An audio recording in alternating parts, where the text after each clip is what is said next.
this. Okay. So, Nakia, I want to thank you so much for doing this interview with me. And when I was thinking about doing this YouTube, podcast now, you're one of the first people I thought about because I'm like, I always learn so much when I talk to you. And you're one of the reasons I joined EXP. Actually, you are the reason I joined EXP. Thank you. Heard about it, and you know how the other brokerages are. They were like, "Oh, it's one of those." All of the descriptions started with "it's one of those." You know, it was never this clear description. And when I talked to you, you broke it down for me in such a wonderful way. I really want to thank you for that. You helped me understand it, and a lot of just kind of how the hierarchies of the different brokerages work. Well, thank you. I'm glad I could do that for you, and I'm so glad you're here. You are leading our Pennsylvania group. I promise you, I'm going to grow that group out for you.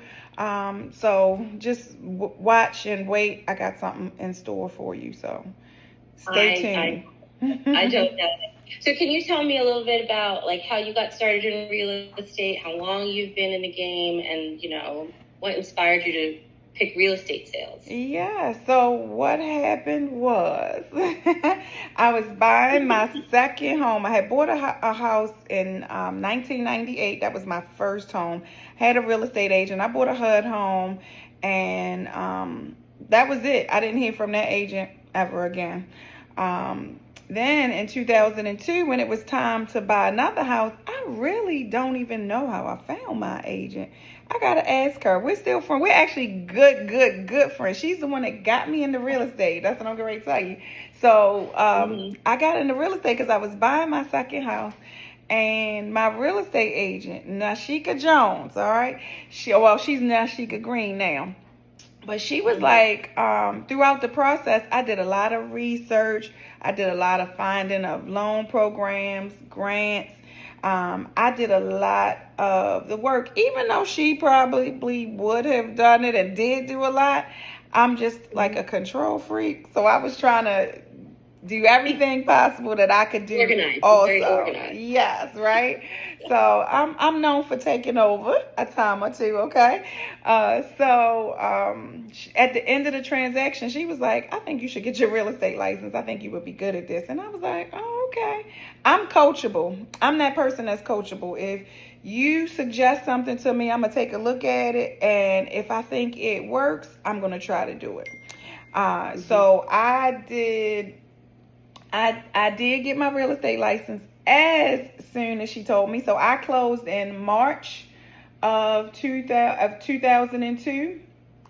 And in July, on July the 2nd, I was licensed, okay? So not only did I go to real estate school, I took that test and I got my real estate license on July the 4th of 2002. Now, nobody knows how I got my license on a day when the real estate commission should have been closed, right?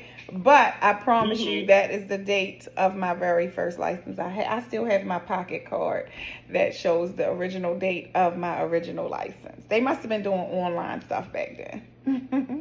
Yeah, that's awesome. So, so your first agent inspired you, or not first, that other agent inspired you.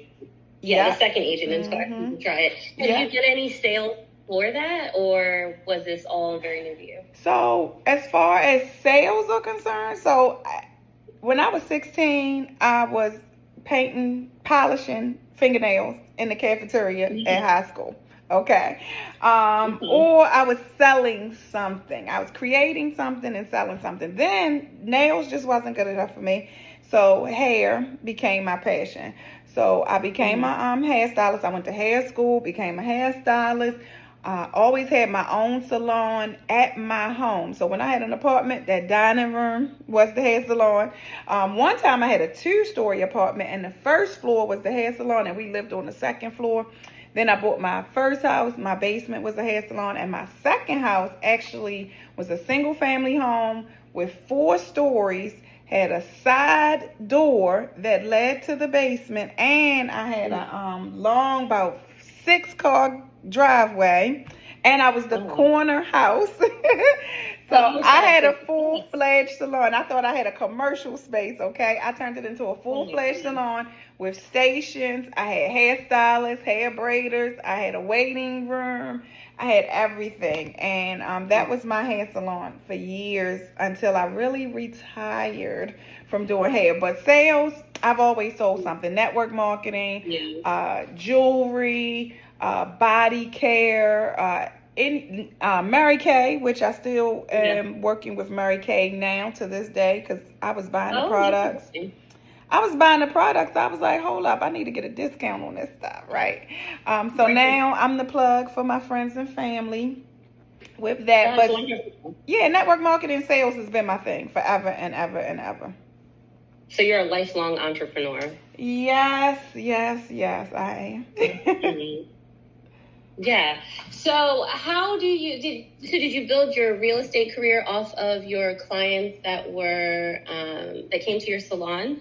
Is that how you met most of your first buyers and sellers? Well, I started to, but as soon as I got really good at real estate, I actually spent less time at the salon. So really, I started to build off of that audience that was on like my Instagram and my Facebook so I could get referrals. Mm-hmm. But I had the bright idea of starting to do workshops that helped people with their credit. Like so many people were coming to me when I became full-time in real estate. So many people were coming to me with credit issues. I was like, how do I solve this problem? Like I want people to keep coming to me and I don't want them to just leave with a no. So I started doing credit workshops and teaching people how to look at credit, prepare their credit, fix their credit, know what to do to improve their credit, and also build or rebuild their credit. So I started doing workshops. I actually built a brand called Credit Workshop 101. I'm sure if you Googled it, it's still online everywhere because it was just an online and then in-person thing. And I did that once a month throughout my whole real estate career. Around tax time, when the season got busy, I did it 2 times a month. And I partnered up with lenders and I partnered up with credit repair company that helped me just grow that out. And from that, I closed 47 real estate transactions. Oh, wow. Yeah. That's amazing. Yeah. See, I love hearing that you did the in-person events and you were connecting with people one-on-one because now, when did you stop doing the in-person events or do you still do them? Do you still do these credit repair events? I'm kind of slowly doing it. Like it's not consistent. So that's a problem, first of all. Yeah. Let's talk about that because I need some consistency. But I've been doing online on Zoom.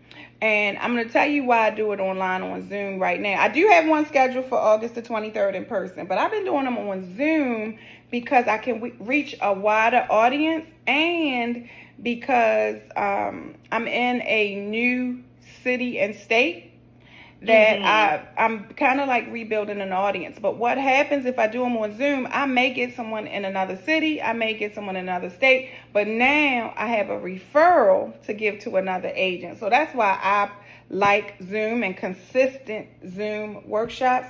I had to stop doing the in-person ones in 2018 because I became a broker manager in Baltimore, Maryland. And managing agents, I just didn't have the time to continuously do the workshops. And I tried to teach other people to do the workshops, but when people don't see immediate results, or I'll say when agents don't see immediate results, they kind of quit. And that's something that we got to resolve. Because quitting, I never quit. I don't care if one person was at that workshop 5 or one time I had 63. I just consistently held those workshops and just consistently did it. If it was only me and I didn't have a lender partner, or I didn't have anybody, another agent to do the workshop with me, I still did the workshops.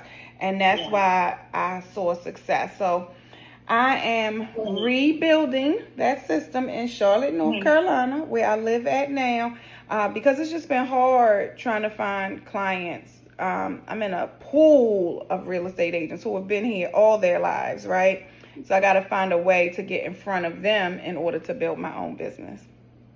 Yeah. And, I think it's really important to say that you didn't stop doing it because the passion died out, you had other responsibilities. And I don't think enough new agents hear that successful agents don't scale out of don't stop doing the in-person stuff because they hate it or it doesn't work. It just works so well that you end up with a pipeline of referral systems. But that it takes time. It's the same repeated actions like posting to Instagram constantly. You have to continually show up, know, and I love listening to your journey because it really highlights the steps you have to take in order to succeed and consistently doing them. Yeah. And I think a lot of people think that like Instagram is a shortcut when it's really just a different way to do the same consistent steps.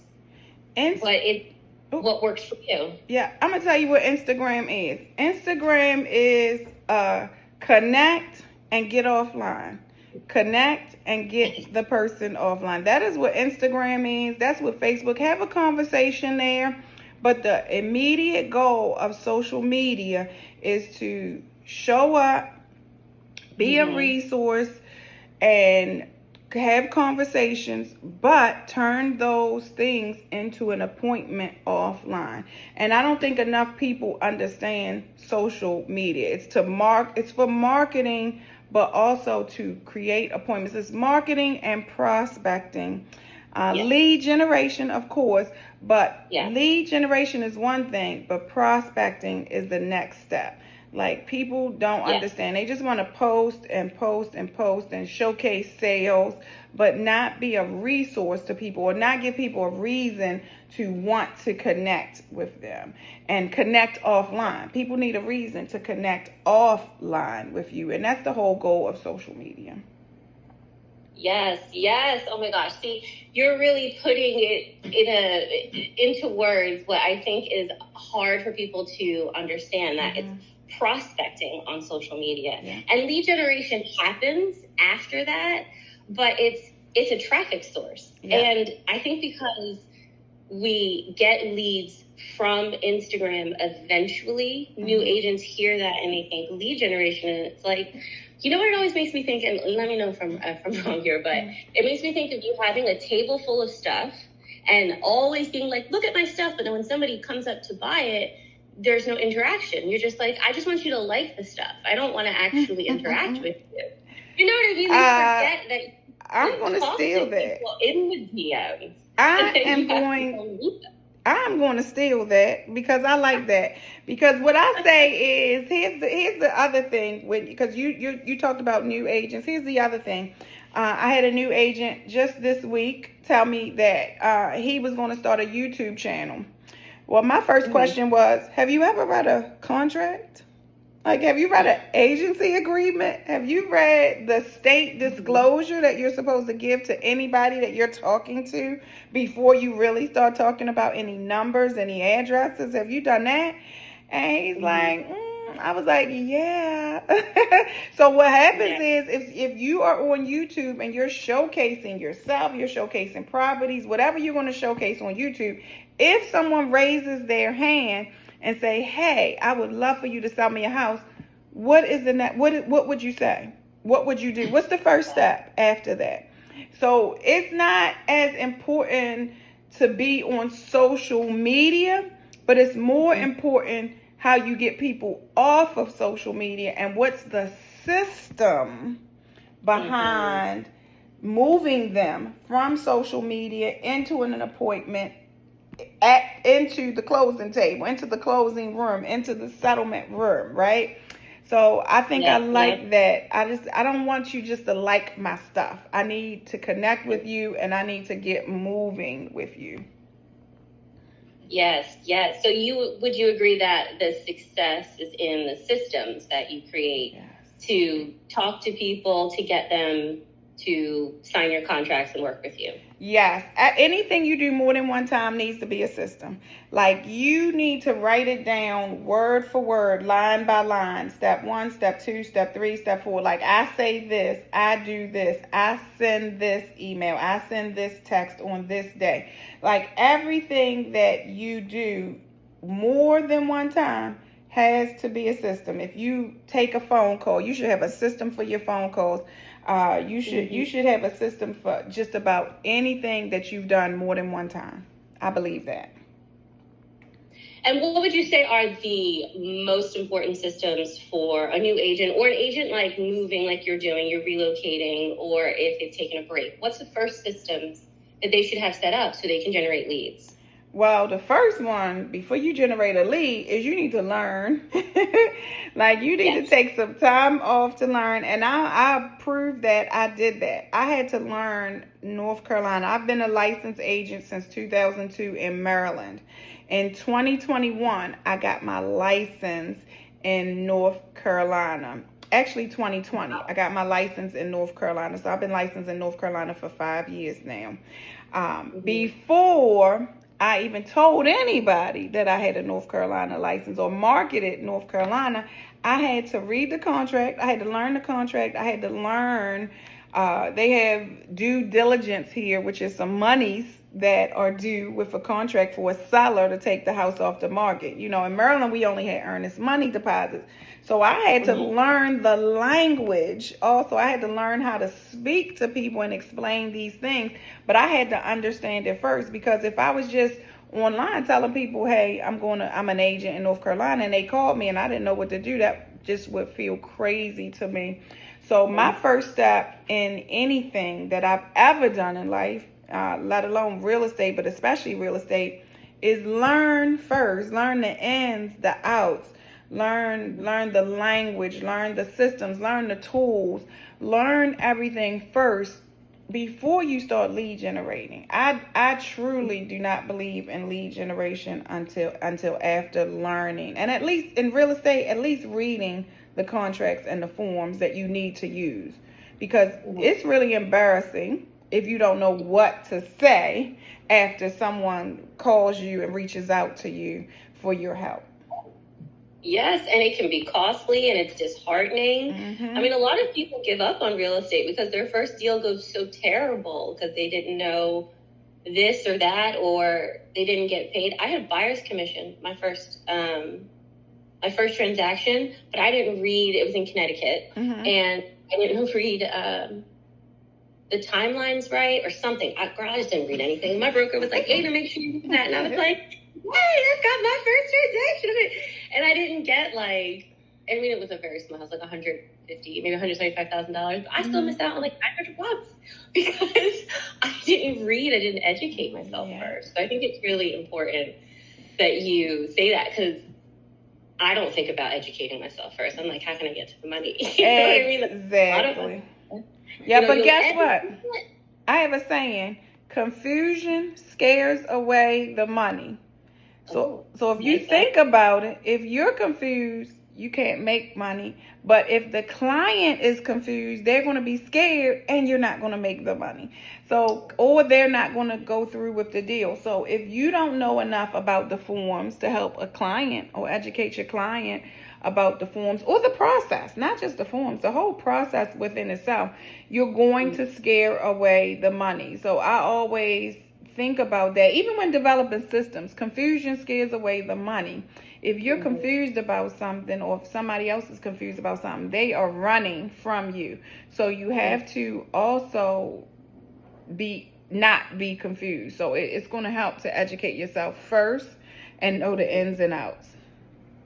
It sounds like that's a really good way to generate referrals, that giving people that feeling of you understand not just what they're going through, but the system. You're like a protector almost. Would you say that's grown your referral business? Because I know you get tons of referrals. I just know you do. Yeah. So listen, I wrote down I keep track of where my business is coming from. And my last few transactions, let me tell you where the last few came from. Number one was the neighbor across the street, okay? I use some car magnets on my car, too. People sleep on those car magnets, so they laugh at those car magnets. But guess what? My neighbor across the street was selling her house, car magnet on my car. She knows I'm a real estate agent. Guess who her realtor was, all right? That's one. Another closing was a workshop attendee from 2017. Closed in 2014. That's 7 years.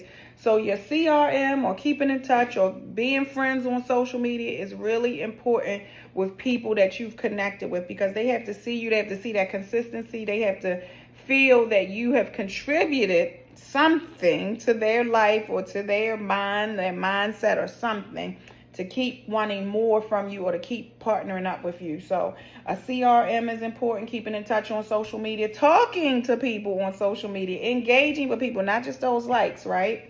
A team leader in another area sent me a lead and I closed that lead. A lender actually gave me a buyer who did not have an agent. An agent in California who saw me speaking on stage at a convention gave me my first actual closing in North Carolina. He saw me in Las Vegas in 2021, I think. And he sold a house. It was in San Diego, California, and referred his client to me.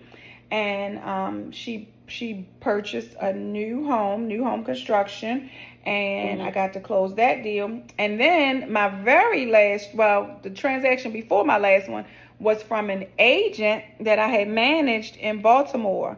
Her mom bought a house in North Carolina. It was an hour and a half from me, but I built relationships and family. So I feel like family with agents that I manage now and agents that I've helped, or not agents I manage now, but agents I coach and mentor now, and the agents I've managed in the past. We are still family, believe it or not. And I felt honored that she would call me to help her mom. And that hour and a half trip was nothing compared to the honor and that I felt to be called to help her mother. That's really wonderful. Your calendar reads like what I think most agents want to say. Like, I want all of my last 5, 6, 7 transactions to be referrals. So you've been doing this for a long time. Like, what obstacles did you have to overcome? You've had a lot of success, but did you have any major roadblocks, or did you stop real estate at any point and start again? Well, real estate was part-time for me for years, okay? And I say part-time, I don't use that word anymore, but from 2002 to 2015, I thought real estate was part-time. In 2015, I took the Graduate Realtors Institute classes in order to get my Maryland broker's licenses and to learn real estate in and out. It's that GRI designation course. It's through National Association of Realtors, and that is like going to college for real estate. It's like the most robust education a real estate agent can get that wants to go further in their career. Once I took that class, I understood that real estate was a business, right? So I thought I was part-time. So the roadblock for me was that I didn't understand that real estate was a business. Okay. Once I understood this was a business and I understood that I had to run it like a business, like I'm the CEO, this thing is going to go south if I don't work it. If I don't do all the things that I need to do, it's going to go bad. Once I understood that for myself, things started skyrocketing. Okay. So really, the roadblock in my business, time and time again, because not just once, not twice, time and time again, the roadblock is me. I am the roadblock. My thinking, my mindset, my overwhelm. Nobody talks about how we get overwhelmed or overworked in this business. My overwhelm has been a setback. My disappointments have been a setback, okay? But the one good thing that I know about myself and that I will say about myself is I always come back. I have a vision. You got to have a vision. Your vision has to be clear. The people that you need to run your business have to be here. We lose people a lot in real estate too. A lot of people don't talk about that. They talk about building and building and building, but they don't talk about agents who leave the business through frustration, through confusion, through lack of sales. But sometimes the people that you need or want to do business with leave your circle, right? Sometimes that's a roadblock. You get disappointed but you got to build again. I have built this business so many times between 2000 and 2025, 2002 and 2025, that really I don't even see roadblocks outside of myself anymore. Yeah. I'm just the roadblock.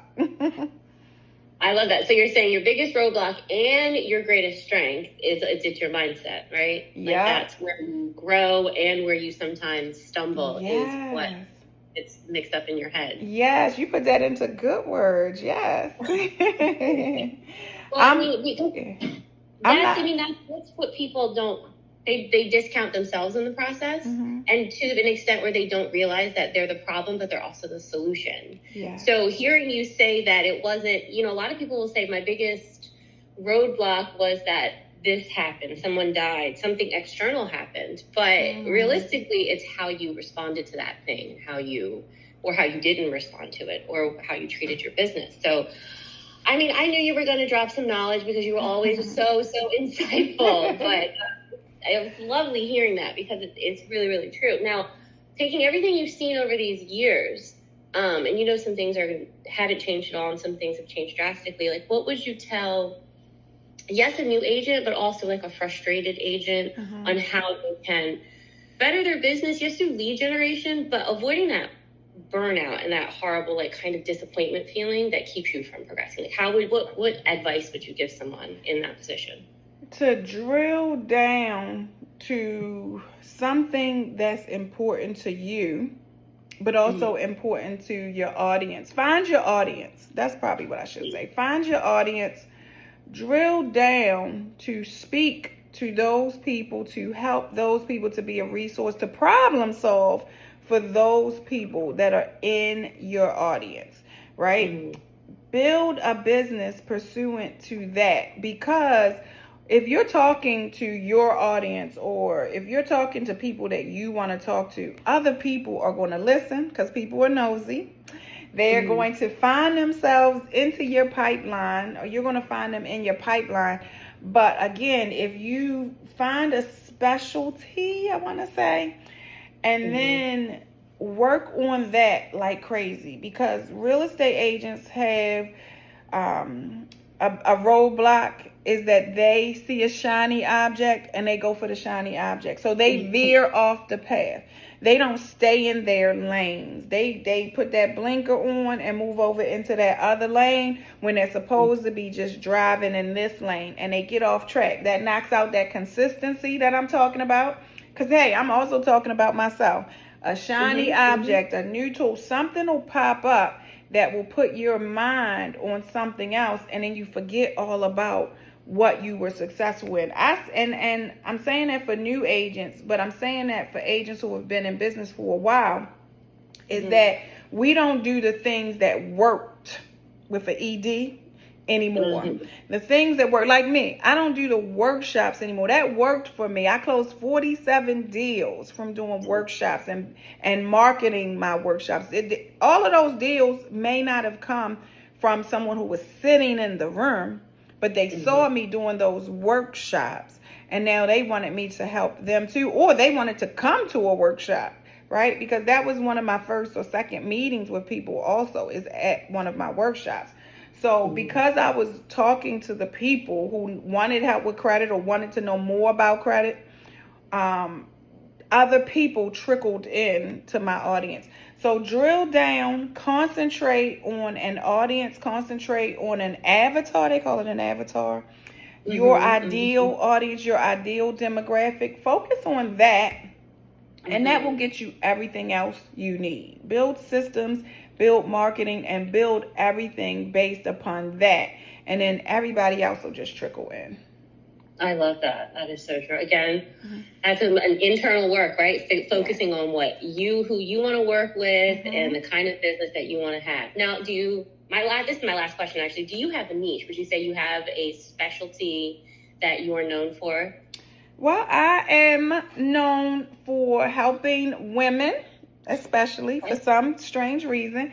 When I look back at my transactions that I've closed recently, I'm helping women who have either are selling their house, moving to a new house, or moving from a different city or different location to a new city,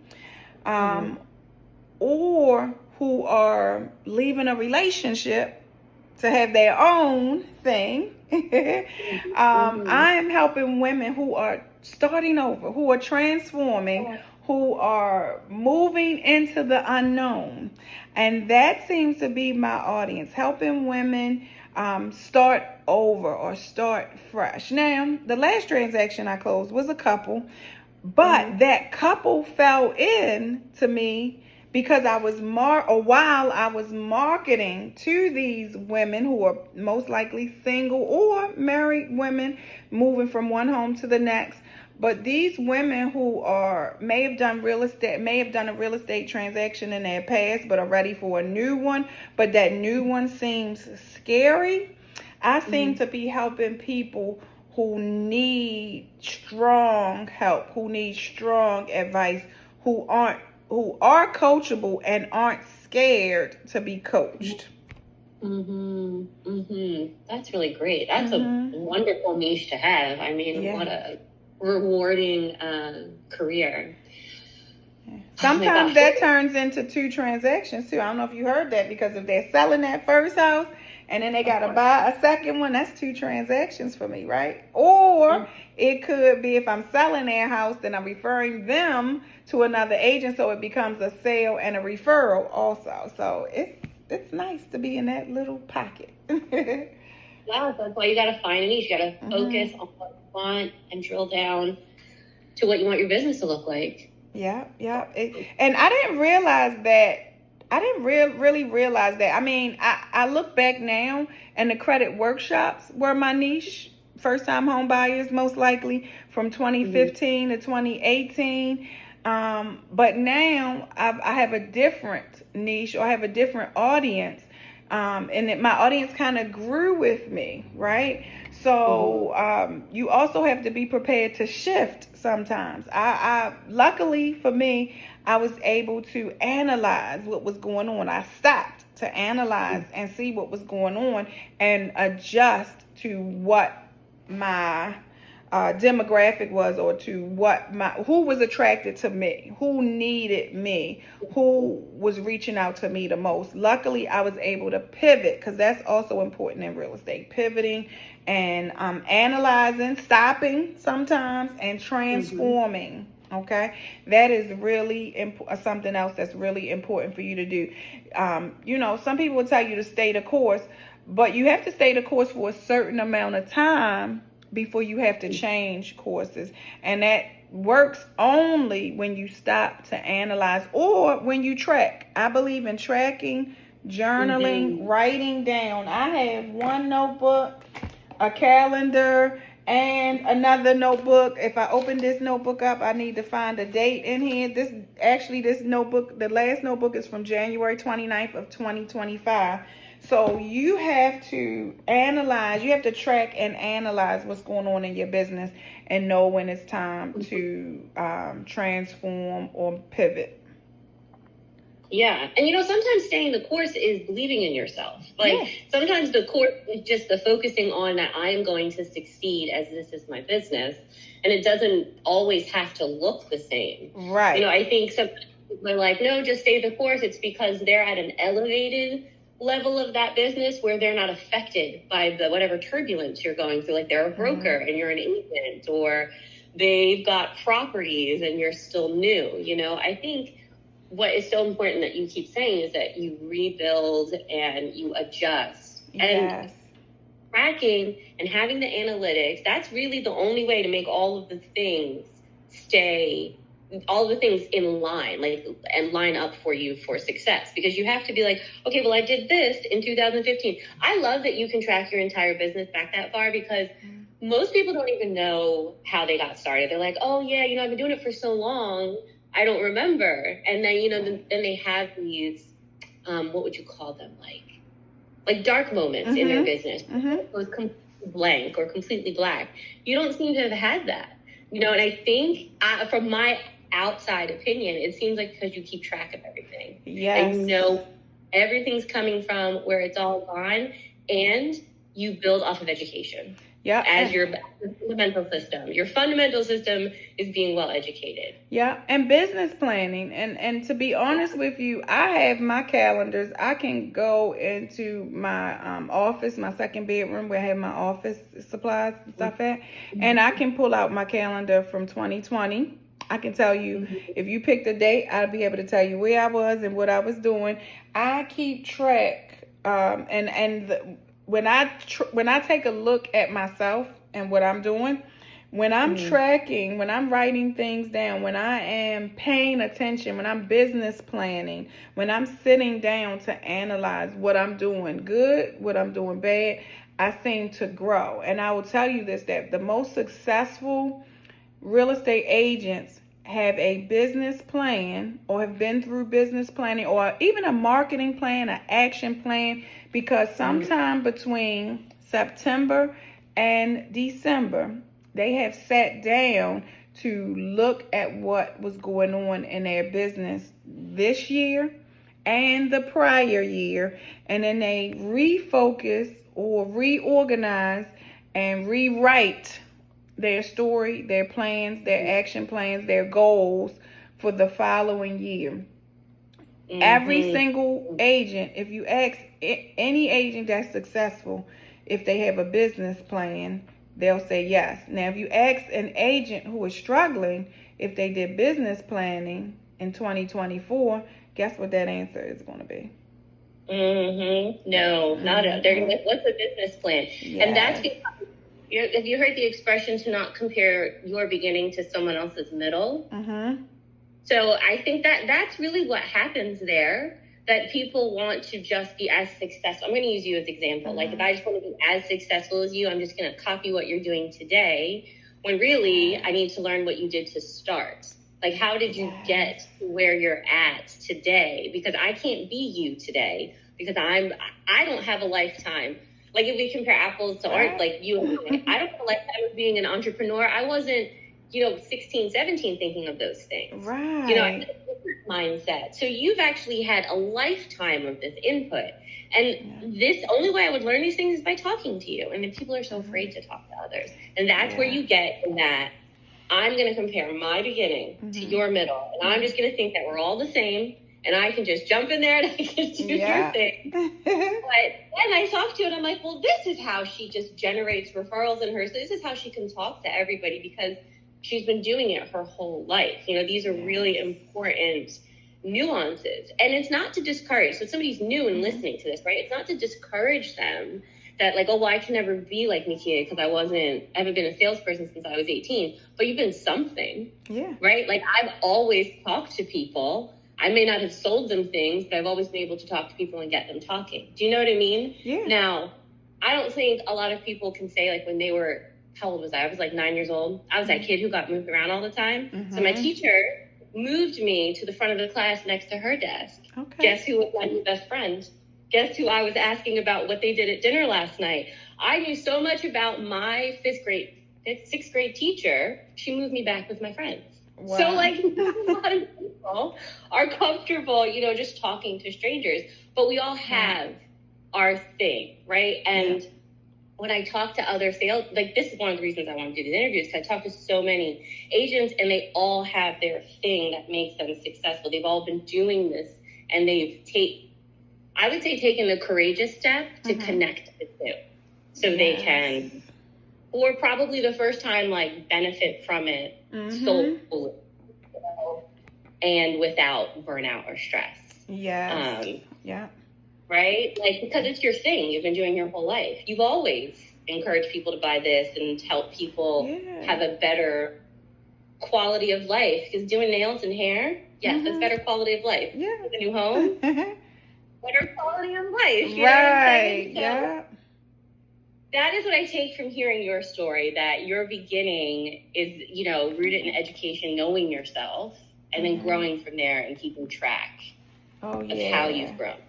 Yeah, that is good. I'm writing that down. That's going to be a coaching session for me. Oh my gosh, this has been so lovely talking to you. Seriously, you give me so much courage, actually, to be more to try more, to like learn about myself and just to educate myself more, like showing me that like learning more is the best way to succeed. Wow. So I really appreciate meeting you today. Thank you so much. I bet you there's going to be so many agents that resonate with this too, and people, salespeople, because it's not just real estate. Yeah, I like what you just said too. Be more, try more, educate yourself more. That is really a good motto right there. So I'm glad that we had this time to talk. I'm excited to talk with you more, grow with you more, work with you more, watch you grow, and be a support system for you, of course. I'm your business partner, and it is my honor to assist you and support you in your business. So anything you ever need, you already know you have me on speed dial. Thank you so much. Thank you so much. All right, I'm going to stop recording right now. Thank you.